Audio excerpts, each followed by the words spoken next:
Hello, I'm Naomi Weber. My project was Harmony and Order, organizing a choral library. So how did we get here? Over the past few years, Concordia's choral department has faced a lot of changes. Over the past 3 years, having director changes means a lot of transitions, with some going less smoothly than others. One area that faced a lot of neglect due to these changes was the choral library. Mr. Schlicker had a system of organizing which was different than the way Mrs. Porath and Mrs. Peppercorn functioned. With Mr. Weander stepping in this year, there had to be something done. Now, typically speaking, filing music and putting it away is left to the service workers, which are high school students who use their study hall period to help their teachers rather than sitting in a study hall room.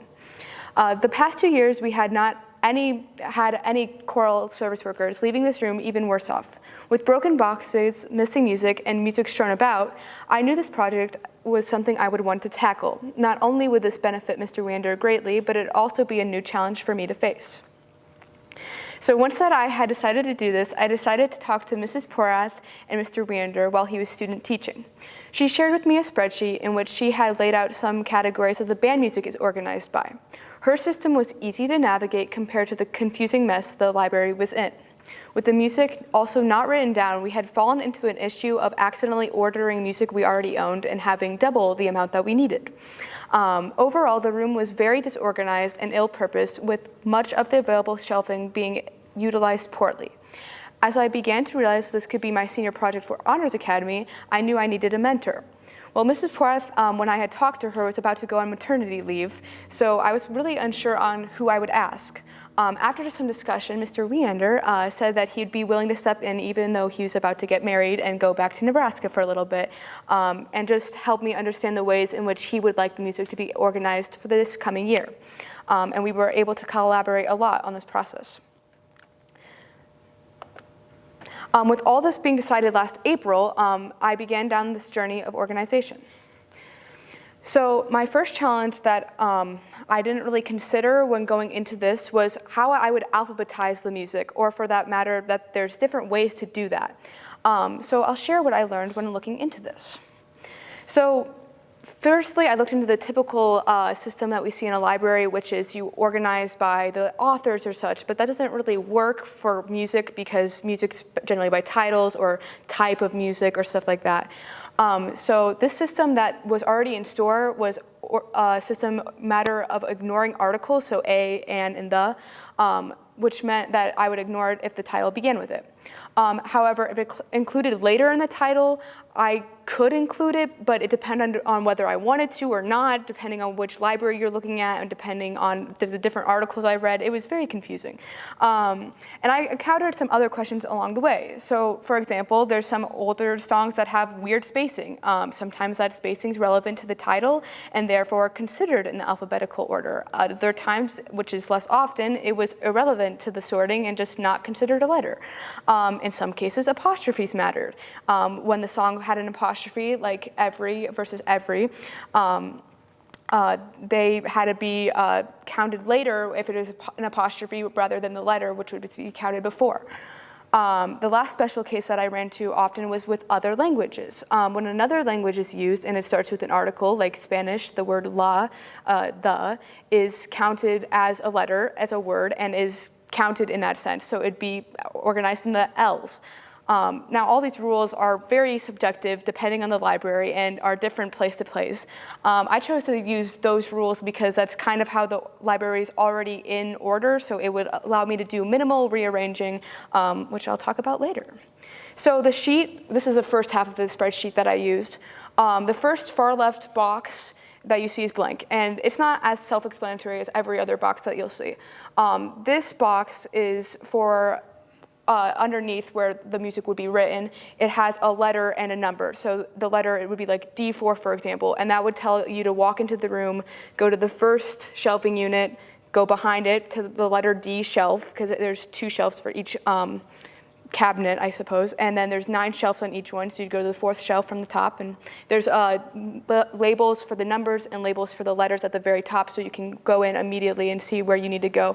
You have to go through the shelf to find the piece, but you know where to go immediately when you walk into the room, which helps a lot more productivity when you walk into the room, so you aren't just carelessly walking through there trying to find the music. The next box is title, where is the title of the music piece goes. This is where the alphabetizing was really applied.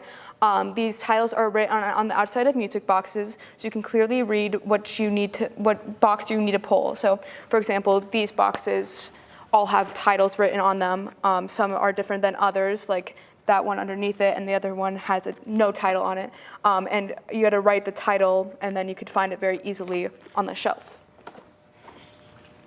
The next category is code. This is not as applicable because of how I set up the spreadsheet, where I put sheet tabs for sacred, secular, and Christmas music, but it proved very helpful when organizing men and women only pieces.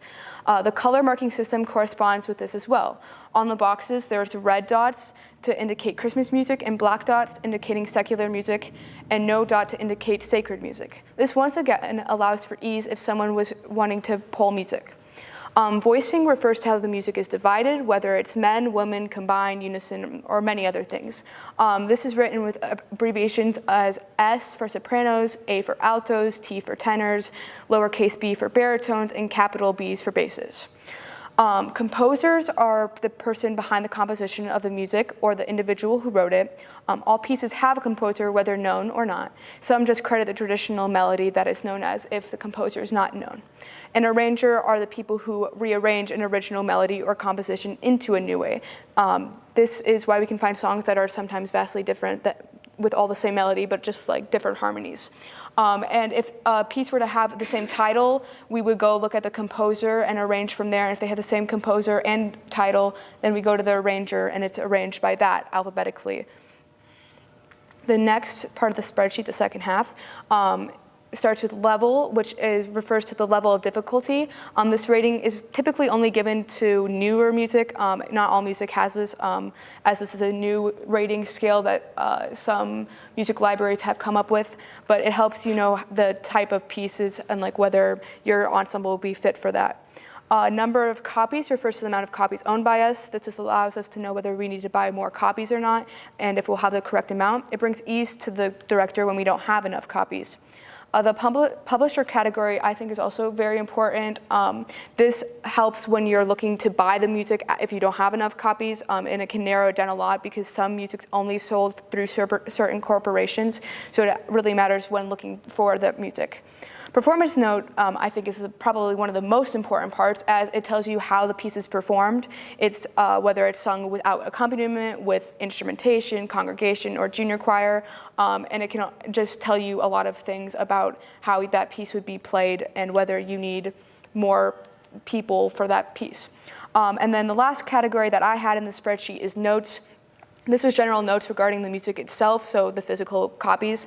I found it really beneficial during this process to write down the missing numbers that I had. So when I went through and was sorting the music, I would just write down the missing number instead of pulling from the back and renumbering it. It helped me count music significantly faster and just go through this a lot faster. And just also writing down whether I used multiple boxes to put the music away, because some music was printed larger and needed multiple boxes. So it helped a lot, so you can know when pulling music whether there's one or two boxes. So with that all done, I thought I could start getting a roll on this project. Well, I was kind of mistaken with that. This is where my second challenge came in. This system I didn't really think would be that hard to do. I was like, oh, this will be a breeze. It wasn't hard, but I didn't have much time, and that was the real big challenge. Granted, it was a little tedious, as I never have considered like rearranging an entire library before, and I knew I would have to budget my time properly going into this, so I planned to only do like 2/3 of the room when I did this, and if I could get more done, that would be great, but I wanted to be realistic. Yeah, so I was completely like mistaken. I did not have enough time, I felt like. So over the summer, I did often like 10-hour days working on this project here. I would come in and just like be here for a really long time. I eventually got 3/4 of this project done. At this point, I have that done. But I've spent 500 hours working on this project, and I'm still not fully done organizing it.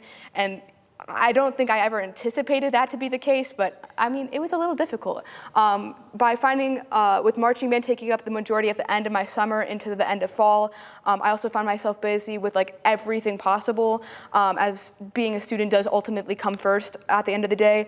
And I eventually was able to squeeze every ounce of my time into this project. I was working mornings or really long afternoons. And yeah, this was definitely the most challenging aspect of this project, was finding the time. I luckily, once again, got my portion done, and I plan to spend more time on this project later. Okay, so looking at the overall process after looking at the challenges that came through this process. So I would begin by going to the shelf that I had chosen to work on after I had made sure that they were all in alphabetical order. That would allow me to minimally rearrange when I was typing into the spreadsheet, so I wouldn't have to go through and retype things or move the boxes around. Following the rearranging, I would pull out the next box that was alphabetically in line that I hadn't inserted yet into the spreadsheet. From here, I would take the music out of the box. I would write down all the information that was available, that was on the physical piece itself. Then I would go through and count or number the music. Then I would go through and write on the actual physical box itself the music missing. In the spreadsheet, I write the music missing copies and all that stuff, and then I insert the music back inside the box and write on there the title, composer, number of copies, publisher, and voice type on the front of the box, and then on the side of the box, I would also write the title, composer, arranger, and voice type. Then I would put the box back in its respective section: men's music, women's music, combined Christmas music, combined sacred music, and lastly, combined secular music, which is the only section I haven't worked on. These are what finished boxes look like. They all are titled. They all have stuff written on the side. And this one has like an old title, so I had to put it on the correct side so it stands upright. And then this one also is titled.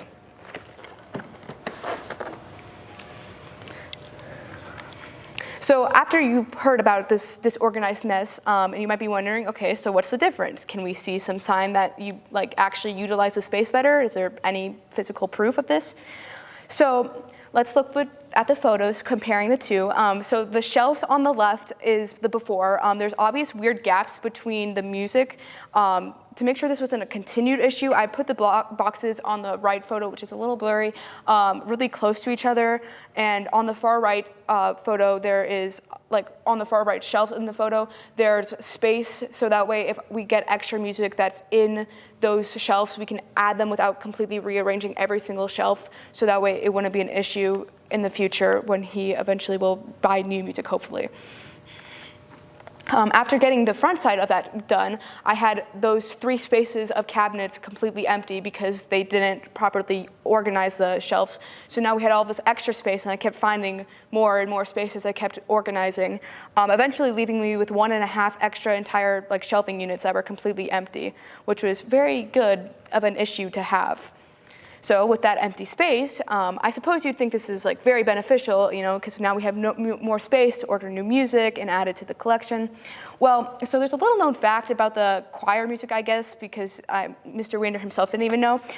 We had 2 shelves of music on the gym stage, and they were absolutely full of secular music, and it was music people didn't know about, and it was just kind of rotting boxes. It was gross. It's really bad.